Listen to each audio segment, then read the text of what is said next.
Oi, oi, estamos começando o Luz Acesa Podcast e a ideia é falarmos sobre assuntos do dia a dia, saúde mental, comportamento, de forma acessível e sem tabu. Eu sou Arisa Gomes, jornalista, estou ao lado de Marina Queiroz, psicóloga. Olá, sejam todos muito bem-vindos, é uma alegria estar aqui e esse momento vai ser muito legal.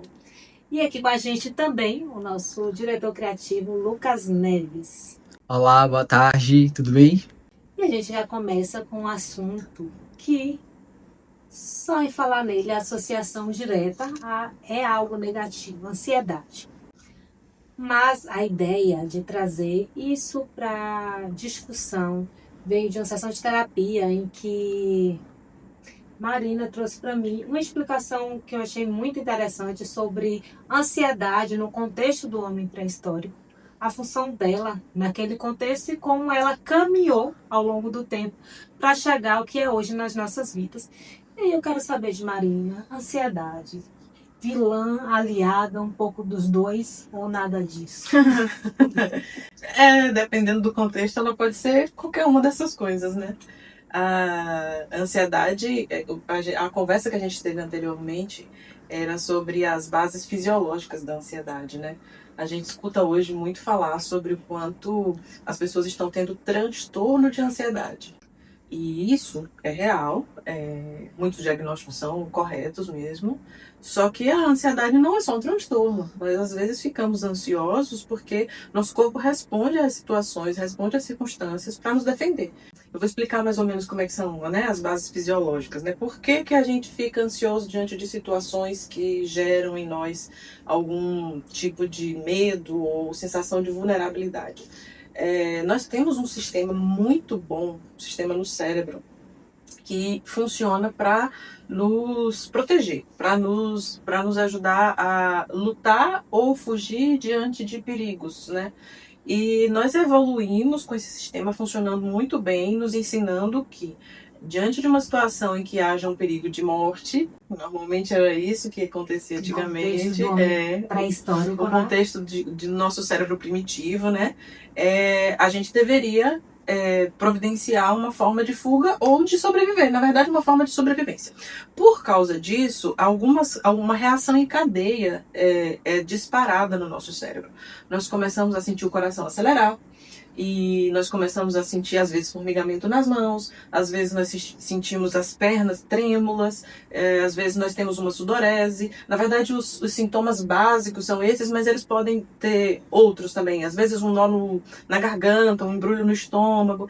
E isso tem muito a ver com o fato de que, naquele momento, a pessoa não precisa, por exemplo, fazer digestão. Então, daí vem o embrulho no estômago e o nó na garganta. No momento de uma situação de sobrevivência, isso. Né? Estado de luta ou de fuga. Isso. No momento em que eu estou diante de um perigo real, eu não preciso fazer digestão. Meu corpo, meu cérebro entende que, bom, agora eu preciso sobreviver.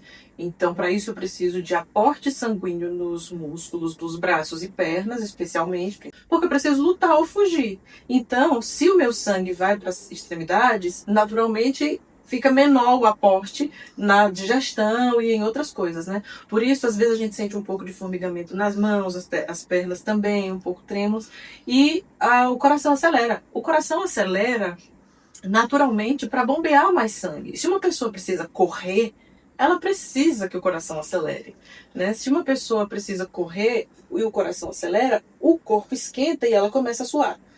E, por curiosidade, uma pessoa suada escapa mais fácil de um predador. Se você está molhado, é mais fácil de você escapar. Faz muito sentido. Interessante, né? Legal. Só que é também uma resposta fisiológica, no sentido de que eu esquentei. É igual você correr numa esteira, é igual você fazer uma atividade física. Esquentei o corpo, eu preciso suar e tal. Então, a gente recebe algumas queixas de pessoas que têm toda essa reação, porém não tem nenhum perigo real diante delas. Ou seja, todo o mecanismo desse cérebro pré-histórico agindo em um contexto totalmente diferente do que era o contexto da pré-história. Exato. É doido porque, assim, a primeira vez que eu vim startar para ansiedade como um sentimento, um complexo de sentimentos, eu diria assim, de ações acontecendo de forma positiva, ver um lapso de positividade associado à ansiedade, foi já na vida adulta, assistindo Divertidamente. O 2, que é quando entra a personagem da ansiedade, Sim. que é dublada por Tata Werneck. Tinha que ser, Muito né? apropriado, por sinal. E aí, no filme discute-se, né, um pouco do papel da ansiedade, e eu falei, nossa, eu nunca tinha pensado. Só que veio essa informação e ficou por ali e voltou nessa conversa contigo. E aí, tipo, a ansiedade tem esse propósito lá, todo encaixado, arrumado, nesse contexto de pré-história. E agora, nesse contexto da gente, o que parece é que ela está totalmente deslocada. Sim. É isso mesmo? Sim, eu uso uma analogia, uma ilustração, às vezes, para explicar, que é o seguinte. Há uns anos atrás, o alarme do carro do meu vizinho quebrou. E o carro ficava parado lá na frente da porta e de vez em quando disparava do nada. E a gente olhava rapidamente para ver se foi o nosso carro ou o que foi, ou o que estava acontecendo, porque o alarme disparou. E aí demorava um pouco, o vizinho ia lá e corrigia, desativava, porque na verdade disparou por engano, não era para ter disparado, né? Durante uns dias, durante mais ou menos uma semana, isso aconteceu várias vezes. Estava quebrado, estava com defeito. Meu vizinho consertou e ficou tudo bem. O que tem acontecido muitas vezes é que parece que o alarme de segurança da gente está com defeito. Ele dispara nos momentos em que não deveria, não tem nenhum perigo acontecendo. Porém, deixa eu colocar por que isso acontece. Não tem nenhum perigo real, mas existem vários perigos imaginários. É aí onde a ansiedade entra como vilã, como você colocou, né? Vou usar essa expressão. É aí onde a gente vê os transtornos. É que já não tem, por exemplo, uma cobra diante de nós, ou um predador, ou um precipício onde eu posso cair e morrer. Não tem uma coisa que seja de fato um perigo que coloque em risco minha vida no sentido de morrer mesmo, de deixar de respirar. Mas existem muitas outras situações que nós interpretamos como perigo de deixar de existir, ou como deixar de viver. Por exemplo, o perigo de perder um emprego, o perigo de terminar um relacionamento amoroso. Muitas vezes a gente põe aquilo, a gente interpreta como se aquilo fosse algo muito maior do que é, inclusive. Por falar nisso, tem uma frase que a gente usa que ela é uma espécie de antídoto para lidar com situações de muita ansiedade. Quando a gente pega uma situação, como por exemplo, terminar um relacionamento amoroso, e a gente transforma isso numa catástrofe, que parece que o mundo vai se acabar, que eu vou acabar, uma pergunta que a gente pode se fazer é: o que de pior pode acontecer se esse relacionamento acabar? Tá. O que de pior pode acontecer? Aí a pessoa começa a investigar e descobre que, bom, pior, eu vou sofrer. Certo. E o que de pior pode acontecer se você sofrer? Eu vou ficar muito triste. Vai ser difícil arranjar outra pessoa. Tá, e o que de pior pode acontecer? E conforme a gente vai fazendo esse tipo de questionamento, a pessoa vai percebendo que não é o fim do mundo, na verdade. Eu não vou morrer. Vai dar um trabalho para arrumar essa bagunça que vai acontecer. Aí quando a pessoa se dá conta de que eu realmente não é o fim do mundo, ela pode pensar: acho que eu tô catastrofizando, acho que eu tô fazendo uma tempestade num copo d'água, né? Transformando uma situação que realmente é difícil numa catástrofe mundial. E isso tá gerando em mim um medo tão grande de passar pela experiência do término do relacionamento que eu tô entrando num transtorno de ansiedade. O meu alarme tá disparado aqui, como se tivesse em vias de acontecer de fato uma catástrofe global, quando na verdade é o fim de um relacionamento, sabe? Mas acho que nesse momento, assim, é onde a terapia mais pode ajudar, talvez. Porque dentro assim, de um processo pessoal mesmo, por exemplo, eu sinto que eu sou uma pessoa muito emocional, mas eu tento ir pelo viés racional muitas vezes. E aí é quando entra essas perguntas, quando eu me pergunto muitas vezes o que é que de pior pode acontecer, por exemplo. Só que aí, em outros momentos, ainda que eu tenha essa resposta que, tipo, não é o fim do mundo, eu não sei como processar essa resposta. Porque, tá, não é o fim do mundo, mas eu ainda estou triste. Eu ainda tô sentindo, eu ainda tô sentindo isso. Então o que é que eu faço com essa resposta, sabe? Ótimo, ótimo. E essa resposta é muito individualizada, porque cada pessoa vai fazer algo diferente que faça sentido para ela. Então, como você falou, de fato, nesse momento a terapia é uma ferramenta útil. Mas se a pessoa por acaso não estiver fazendo terapia e ela precisar olhar para isso, só o fato dela diminuir a proporção que aquele problema tem para ela, isso pode trazer algum tipo de alívio aos sintomas. Ela pode entender que, ok, não é o fim do mundo, tá difícil, tá doendo, eu vou passar por isso, eu posso respirar fundo e me tranquilizar. Tá, eu vou passar. Aí ela vai lidar com as outras questões. Não necessariamente ela precisa ficar na ansiedade, no coração. Porque às vezes, Lucas, a pessoa lida com duas coisas ao mesmo tempo.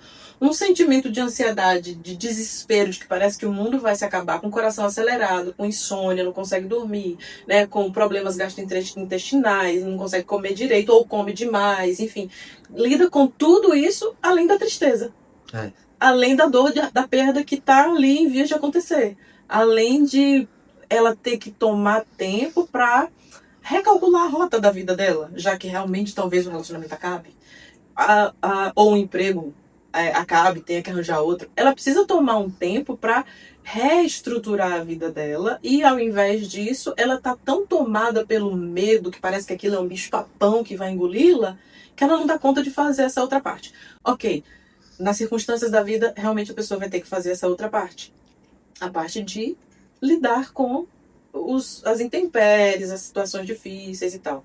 Agora, fazer isso com uma sensação de nó na garganta, não consegue respirar direito, fôlego suspenso o tempo todo, não consegue dormir, tudo isso prejudica, inclusive, a capacidade de raciocínio dela. A pessoa trava. Trava, Uma outra coisa também que é bem recente para mim é a consciência de como a situação de ansiedade afeta o sistema digestivo, né? Porque as outras já são muito faladas, né? A questão assim, coração acelerado, seja numa crise de ansiedade ou eu estou me sentindo ansioso de forma mais comum, digamos assim, né?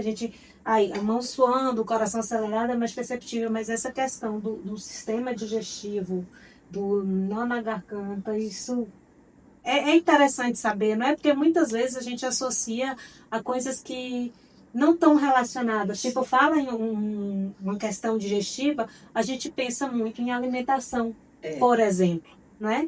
E às vezes tem uma questão emocional acarretando completamente isso e a gente não tem percepção. É até interessante a gente ir desenvolvendo essa capacidade de se perceber, de perceber o organismo, perceber como esses sentimentos vão afetando, porque aí a gente consegue, às vezes, por conta própria, depender da situação, ir ajustando ou, se não, buscar os meios para isso.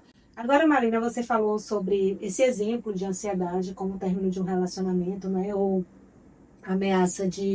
a possibilidade de uma demissão e tudo, mas tem um outro contexto, assim, um outro ponto que eu acho que é muito presente na vida da gente, que está muito favorável ou a um quadro de ansiedade, ou mesmo ao diagnóstico da ansiedade em uma situação como um transtorno mais profunda, Sim. que é o contexto acelerado ou exageradamente demandado. Eu tenho a impressão assim que não sei se muitas vezes a gente se coloca nesse contexto, o tipo de estilo de vida, de sociedade que a gente vive nos puxa para esse contexto, mas assim, a impressão é que está todo mundo muito cheio de demandas e até quando a gente não está com questões de trabalho pessoais, afetivas para dar conta, o cérebro da gente segue agindo como se a gente tivesse... Tem os memes, né, daquele vídeo, tipo assim, a cabeça de uma mãe, por exemplo. 1000 conexões ao mesmo tempo. E parece que tá uma grande maioria com o cérebro, assim, o tempo todo em funcionamento. Mas até quando a gente fala dormir... Muitas vezes, assim, eu sinto que eu tô trocando a roda do carro com ele andando, assim. Sim. Porque é tanta coisa acontecendo ao mesmo tempo que tem que dar conta que você não pode parar pra processar necessariamente o que tá acontecendo antes, sabe? Porque já vem outra em cima, assim, e é aquele meme mesmo, assim, tipo, não dá tempo, sabe? Porque é tanta coisa ao mesmo tempo que você fala, Assunto por tá, cima de um assunto, qual é a batalha que eu vou escolher agora? Porque é muita coisa. A gente tá trocando a roda no meu carro com ele andando e ainda fazendo minha refeição, pegar no trabalho com almoço. Sim, já em andamento e com o carro funcionando pra eu chegar lá. No horário. Que loucura. Bom, muita riqueza em tudo isso que vocês colocaram ali, né? Uma coisa que o Lucas falou é qual batalha eu vou escolher agora. Essa é uma boa estratégia. Você disse uma outra coisa, você disse assim, eu não sei se é a gente que se coloca nisso ou se a sociedade exige isso da gente, né? Eu tenho a impressão de que são as duas coisas e que, na verdade, a gente só tem poder sobre o que a gente faz com a gente, né? O que a sociedade demanda é o que ela demanda, mas o que eu respondo é o que eu faço comigo e sobre isso eu tenho poder. Como eu respondo a essas demandas, né? Então, bom, vamos lá. Vou tentar colocar um pouco dessas duas coisas, né? De escolher cada batalha. Arrumar a bagunça que a gente vive. É muita riqueza, é muita riqueza e é uma grande quantidade de estímulos que a gente recebe o tempo todo. Então, para falar sobre isso, naturalmente, você traz muita coisa, né? Por isso que Marina é maravilhosa, né? Por trago a bagunça, ela disse é uma riqueza. Assim, Mas é. Então, de fato, nós temos uma sociedade que está num ritmo, não é novidade para ninguém mais, né? Já tem muitas avaliações e análises sobre isso, do quanto a era da informação é essa que nós estamos vivendo, o quanto a internet com seus múltiplos estímulos o tempo todo, na palma da nossa mão, faz com que a gente esteja com o pensamento acelerado. Aí eu volto e digo, isso é o que a contemporaneidade nos oferece e nos solicita.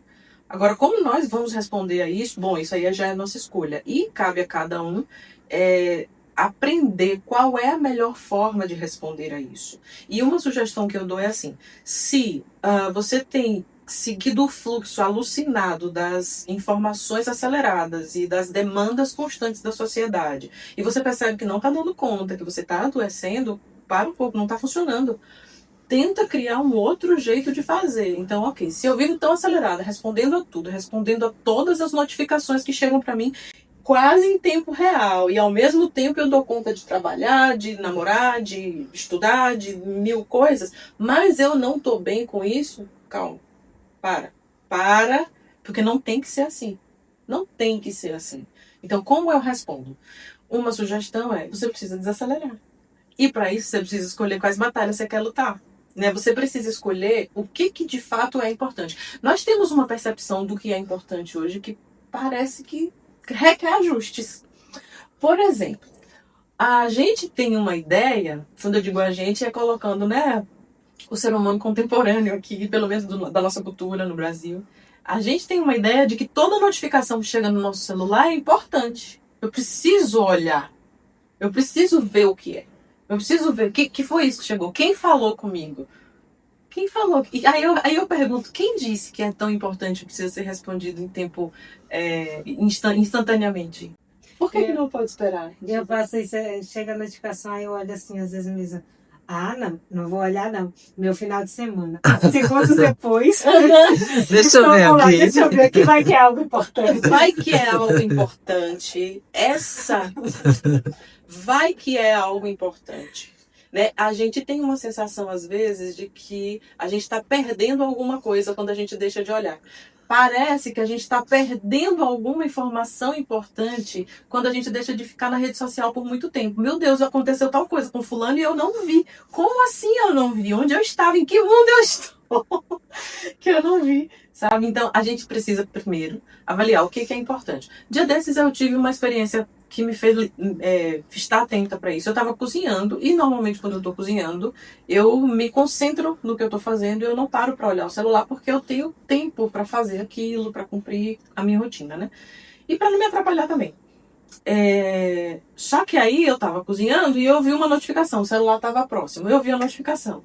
E daí eu continuei cozinhando e chegou outra, e era do WhatsApp, eu me lembro que era a notificação do WhatsApp, e outra. E na hora me deu uma coisa assim de, ai meu Deus do céu, quem é que tá me atrapalhando na hora que eu tô cozinhando? Quem é que precisa falar comigo agora? E me deu uma agonia, daí eu falei, não, Marina, quem quer que seja, aguarde. Por que você tá tão agoniada com a notificação que chegou? Aí eu tive, aquele negócio ali. E aí eu decidi ignorar. Eu decidi naquela hora que não importa o que estão falando. Meu filho tá ali, meu marido tá perto. Não tem nada que eu vá salvar ninguém nesse momento. Então eu tenho que focar no que eu tô fazendo agora. Concentrei na comida, fiz o almoço, servi o almoço e depois eu olhei o celular. E de fato, não era nada tão urgente que não pudesse me aguardar cumprir com aquelas atividades ali, sabe? Então, como eu respondo? Eu poderia ter parado o meu almoço porque estava insistentemente chegando. A pessoa digita uma palavra e envia, digita uma palavra e envia, digita uma palavra e envia. Chegam várias notificações de uma vez só. Eu poderia ter parado por causa da insistência daquilo, mas eu decidi que eu não ia fazer.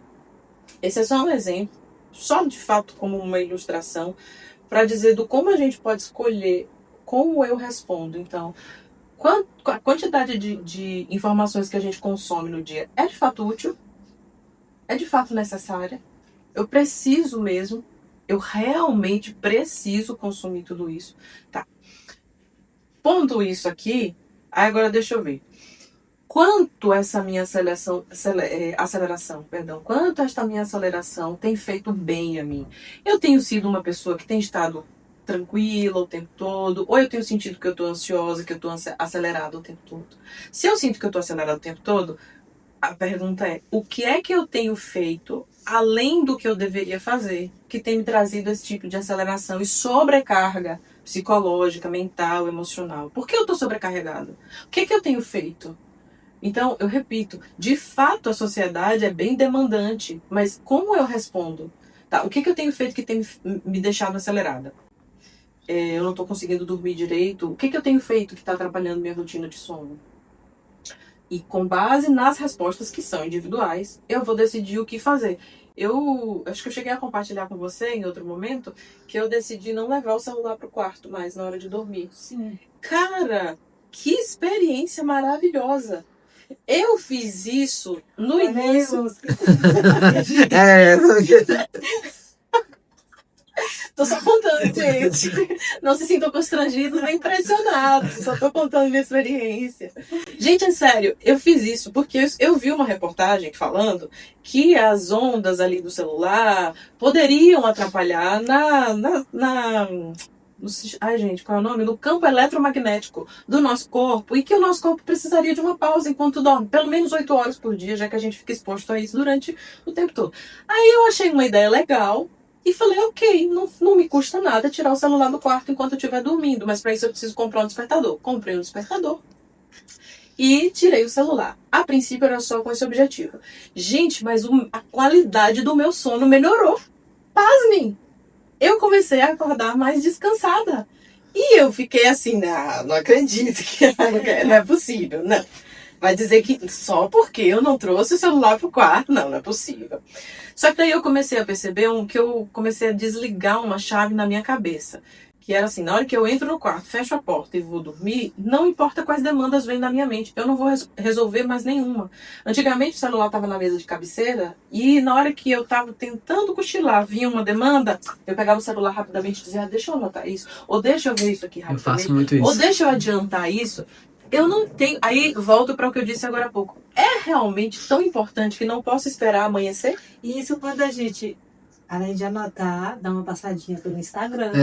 Não, tem que Tem fazer uma notificação. a notificação. Verificadazinha no WhatsApp, aí um familiar falou, um amigo falou, aí a gente cedeu a uma conversa quando viu. Aí foram 2 horinhas. Sim, de que você estava que deitado. você perdeu. Exatamente. E que no dia seguinte vai fazer uma diferença. Faz. E que no dia seguinte vai fazer você se sentir mais ansiosa, mais acelerada. Porque seu corpo não descansou o suficiente, você está num estado de... a sua resistência ao estresse está diminuída devido ao baixo descanso, ao baixo nível do seu descanso. E aí as situações cotidianas que chegarem até você vão lhe afetar mais. A gente pontuou aqui a questão dos sintomas da ansiedade presente por conta, muitas vezes, da forma como interpretamos as coisas, né? E aí não vamos racionalizando para dar o peso devido para cada questão. Sim.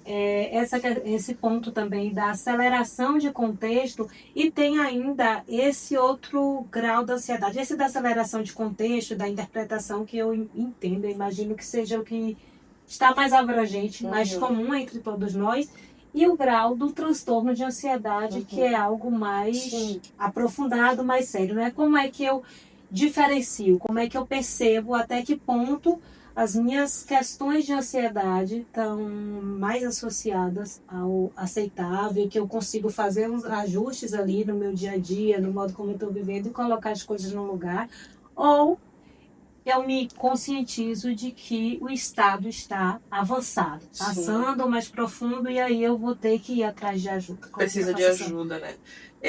Bom, como eu disse, eu vou só fazer um apanhado, né, para estabelecer aqui o papel da ansiedade, para a gente então fazer a diferenciação entre isso e o patológico, né? Para a gente sair da cama, a gente precisa de cortisol, a gente precisa de um certo nível de ansiedade que nos movimente, que nos ponha em movimento.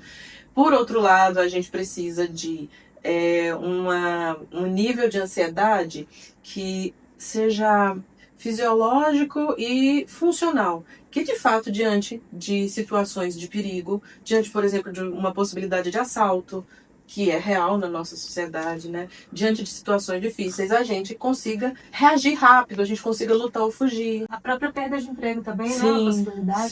sim. Diante de perigos reais, eu preciso ter a capacidade de me defender. Então, existe sim a situação de estresse, e que gera um tanto de ansiedade, que é bem fisiológica. Ok. Essa situação é circunstancial. E seria tipo ansiedade agindo de forma positiva. Sim, não é? sim. Existe uma ação, ela vai agir no meu organismo, que vai repercutir provavelmente em uma ação que é necessária para esse contexto. Sim, e aí tem um outro detalhe que faz com que ela seja diferenciada. Ela acaba. Ela é circunstancial. Que é como ela funcionava no contexto pré-histórico. Sim, exatamente. Eu estava conversando com uma enfermeira obstétrica recentemente e ela me contou uma coisa, ela me disse uma coisa que eu nunca soube. Ela disse que os bebês, quando nascem, ficam por volta de 3 dias hibernando. As pessoas que já tiveram filho percebem que o neném na maternidade dorme muito. Depois, quando vai para casa, talvez ainda 1 ou 2 dias durmam a ponto de que a mãe precisa acordá-lo para dar comida para ele não ter hipoglicemia.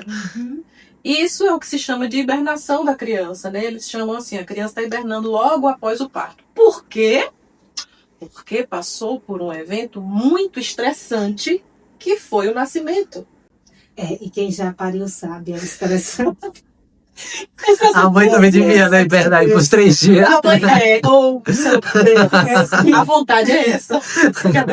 E seja o estilo do parto que for, né? Porque o via normal, foi o meu caso, é muito desgastante, muito estressante. A própria cesárea, a mãe submetida a um processo de cirurgia, o bebê ali extraído de um mundo e colocado em outro. Isso. Então, assim, o processo de nascer é muito estressante, né, para uma criança, para um bebê. E por isso, ele, quando acaba de nascer, dorme. Ele faz pausa, ele descansa. E ele faz uma pausa bem longa para quê? Para voltar ao estado de homeostase, ou seja, o estado de equilíbrio original, o estado tranquilo ali. Se todo ser humano, ao passar por um momento de estresse e ansiedade, vou usar os dois, né, as duas palavras aqui como próximas, se todo ser humano passar por uma circunstância em que realmente você, digamos que você acabou de ser assaltado, você passou por um momento ali em que a ansiedade está em alta, você está tremendo, o coração está acelerado, você está suando, você está ofegante, tem um monte de coisas acontecendo ali. Ok, passou por isso, consegue depois fazer uma pausa, assim como um bebê faz, você vai se restaurar, você vai restabelecer. Esse é o caso, é assim que a gente consegue diferenciar uma ansiedade que tá ok, que tá funcional, de uma patológica. A que é funcional, ela tá sujeita a circunstâncias. Uma circunstância aconteceu, vou fazer uma viagem, ou passei por uma situação de perigo, tem alguma coisa que eu preciso fazer, tem uma festa que eu tenho que organizar, tenho que fazer com que tudo dê certo, enfim, várias coisas que me levam a uma situação de muita atenção, muito alerta, preciso estar sob controle aqui. Ok, passei por isso, acabou, volta, homeostase. Meu organismo precisa que o sistema simpático seja ativado e que o parasimpático vá lá e regule isso. Se isso acontecer, beleza. Quando é que fica fora do que a gente espera? Quando não tem pausa. Quando, independentemente das circunstâncias, eu estou ansiosa. Quando tenha acontecido algo desagradável ou não, eu não consigo dormir. Quando mesmo que eu não tenha um evento para organizar ou algo para fazer que esteja me deixando apreensivo, mesmo que não tenha nada nas minhas circunstâncias que seja uma espécie de gatilho aceitável, né, digamos assim, mesmo assim eu não consigo descansar, eu tô com o coração acelerado do nada. Às vezes a pessoa tá numa situação de lazer, tá na praia e do nada dispara o coração e a mão começa a suar, ou as axilas começam a suar e a pessoa sente um certo tremor no corpo. Muitas vezes a pessoa tem a sensação de que ela está tendo um ataque do coração, inclusive. E quando isso acontece sem nada, o que disparou? Tá parecendo o alarme do carro do meu vizinho, tá quebrado. Disparo do nada. Do nada, você tá na praia e de repente seu coração acelera e você sente uma sensação de nó na garganta e algo desconfortável. Meu Deus, o que é isso? Eu tô tendo um ataque. Você tá com um transtorno de ansiedade. Precisa ver o que é que já tá tão sobrecarregado, tão acumulado e sem pausas para voltar ao equilíbrio, que seu corpo entrou num estado de alarme quebrado. Vou manter a analogia, sabe? Então, nesse caso, nesse tipo de situação, precisa procurar terapia e psiquiatra. Precisa procurar... Quer dizer, não é em todas as situações de ansiedade em que é necessário tomar medicamento. Muitas vezes, só com a terapia a pessoa consegue. Mas existem situações, sim, em que o medicamento é muito bem indicado e extremamente necessário. Tem situação em que a pessoa não consegue parar de se preocupar. Por exemplo, né, existe um quadro que a gente chama de ansiedade generalizada, em que a pessoa tem a ideia de que se ela não se preocupar, algo errado vai acontecer. Então ela se preocupa constantemente, ela se preocupa o tempo todo, ela sofre. Então, nossa, é uma sobrecarga emocional, mental, e acaba sendo física também, não é? Porque o organismo totalmente conectado. Então, assim, tem a questão de como você disse, né, sobrecarga física, emocional e mental, tem sofrimento, muitas vezes sofrimento para a pessoa e para as pessoas com quem ela convive, por exemplo, os filhos, o cônjuge, né, vai respingar nessas pessoas essa ansiedade. Ambiente de trabalho. Ambiente de trabalho, muitas vezes a pessoa não consegue produzir no trabalho. Então, observa, se a sua ansiedade está fora já não é mais só circunstancial, você não consegue voltar a um estado de equilíbrio, você está ansioso, que está atrapalhando o seu trabalho, seus relacionamentos, sua saúde física, inclusive, está começando a ter, por exemplo, gastrite ou doenças psicossomáticas, né? Então, é extremamente urgente procurar um profissional que ajude. Pode ser um psicólogo, a princípio, até para o psicólogo fazer uma avaliação, se precisa ir para um psiquiatra para tomar medicamento, ou pode procurar já um psiquiatra e ele indica terapia. E uma pessoa que chega a esse ponto, Marina, assim, há mecanismos que, falando de um modo geral, as pessoas possam buscar, além da ajuda profissional, o próprio dia a dia em casa, a própria pessoa consigo, ou é muito individualizado isso? Sim, a pessoa pode aliviar os sintomas se ela for entendendo, se ela conseguir se observar, se perceber e identificar o que é que faz ela ficar ansiosa. E ela mesma pode descobrir as estratégias necessárias para mudar aquilo ali. Por exemplo, o que me faz ficar ansiosa é que eu sinto um aperto no peito toda vez que eu estou olhando no meu celular e vendo notícias sobre tal coisa. Identifiquei, não vou mais olhar notícias sobre isso. Ela vai retirar aquilo ali e ela vai ter um alívio naquilo ali, sim. Então, qual é a dificuldade, Arisa? Por isso que você perguntou se é individualizado, né? Qual é a dificuldade? É que nem sempre sozinha a pessoa consegue identificar quais são as situações que disparam nela, aquilo ali. Às vezes são situações do presente, mas que fazem com que ela reviva emoções que foram causadas lá na história, no passado, nas relações que ela teve, nos traumas que ela teve. Então, por isso, muitas vezes, ela precisa da ajuda de um profissional, porque o profissional vai ajudá-la a enxergar, né, o que está acontecendo no contexto dela. Mas, sim, se a pessoa consegue... Então, a questão é a seguinte: se você está se sentindo muito ansioso, está percebendo que já está chegando no nível patológico, que já não está normal, começa a se perguntar, fique presente no aqui e agora e pergunta, o que está gerando em mim ansiedade? Quando é que eu me sinto mal desse jeito? Observa os sentimentos. O que eu tava... Aí tenta perceber os pensamentos. O que eu estava pensando agorinha há pouco, antes de ter essa sensação de nó na garganta? Porque daí você vendo seus pensamentos, você identifica o que está gerando. E aí muitas vezes a pessoa diz, ok, vou pensar de uma forma diferente.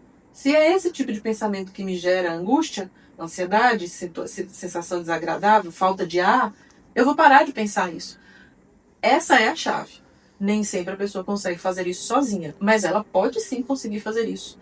Porque, de modo geral, o trabalho do terapeuta é meio que usar uma lanterna e ir mostrando onde a pessoa precisa ajustar. Mas quem ajusta é a pessoa. E quando é um caso assim, vamos pensar num cenário, por exemplo, que a pessoa não tenha muita escolha. Claro que a gente sempre tem escolhas, na verdade. Mas, por exemplo, no ambiente de trabalho em que o gatilho dessa pessoa poderia ser, por exemplo, um chefe, por exemplo. Ela não necessariamente ela vai ter controle sobre isso, porque ela sabe que se ela não executar aquela tarefa daquela forma, o chefe vai agir de tal maneira com ela que aquilo gera ansiedade nessa pessoa. Então, ela não tem muito controle sobre aquilo. Sim. Então, como poderia, de repente, essa pessoa agir assim? Porque não vem dela. Sim, sim. É. Bom, tem alguns caminhos aí. A pessoa pode identificar quando aquele chefe se comporta daquele jeito, toca em que nela ali? Por que isso me incomoda? E ela pode lidar com isso aqui que está dentro dela. E ela pode aprender a lidar com o chefe no sentido de que, deixa eu ver se eu consigo dar um exemplo mais prático, né? A pessoa, toda vez que meu chefe fala isso, eu sinto uma certa ansiedade, porque eu tenho a impressão de que eu não vou conseguir, ele me faz pensar que eu não vou conseguir entregar o trabalho no prazo pré-estabelecido. E aí eu fico naquilo, agoniado, porque eu acho que eu não vou conseguir entregar. Tá, aí ela vai ver, se é esse que é o gatilho, eu posso, por exemplo, entender que eu vou conseguir entregar. Eu sempre entrego. Qual é o meu histórico? O meu histórico é de que eu sempre entrego. Não importa o que ele disse. Eu vou isolar o que ele disse e eu vou focar em mim, na minha capacidade de fazer. Eu consigo fazer. Marina, mas na verdade o que eu percebo é que quando ele fala isso, eu me sinto muito inseguro. Ativa a minha insegurança. Bom, aí a gente já tem um degrau abaixo e a gente precisa trabalhar essa insegurança. E aí já tem que realmente se aprofundar mais, né? Beleza, esse é um ponto. Essa é uma forma, eu identificar o que ele faz que dispara em mim sensações desagradáveis e eu aprendo a lidar com isso. Ou, se for realmente muito aversivo e eu não conseguir lidar, eu preciso me organizar para me retirar do ambiente. Eu já tive situações das duas, de trabalho mesmo, ambiente de trabalho. Eu já tive situação em que a pessoa precisou pedir demissão. Inclusive demorou até um pouco, porque ela não queria pedir demissão, tinha a questão dos direitos trabalhistas e tal, mas chegou num ponto em que ela entendeu que era mais vantajoso pedir demissão e perder algumas coisas para preservar a saúde.